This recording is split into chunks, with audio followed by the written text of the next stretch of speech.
কিন্তু আমরা আমাদের ক্যাম্পাসটা আমরা সেই হিসাবে আমরা এখন আমাদের কর্মসূচিটা ঘোষণা করব। সেটা হচ্ছে আমাদের রেজওয়ানা, আমাদের উপদেষ্টা, সরকার উপদেষ্টা, তিনি আমাদেরকে এখানে বাধা দিয়েছেন ক্যাম্পাসটা করতে।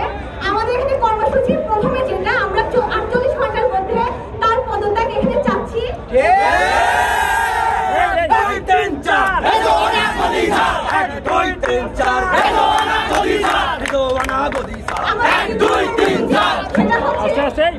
যেমন আছে ঠিক তেমনই থাকবে, কোন রকম কোনো দাড়ি কমা কোনো কিছু পরিবর্তন।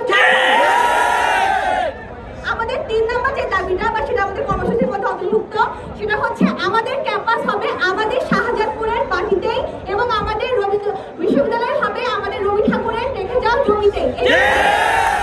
এবং এই দাবিটা যদি পূরণ না হয় তাহলে আগামী 48 ঘন্টার মধ্যে আমরা উল্লাপাড়া সড়ক এবং রেল দুটোই আমরা অবরোধ করে দিব।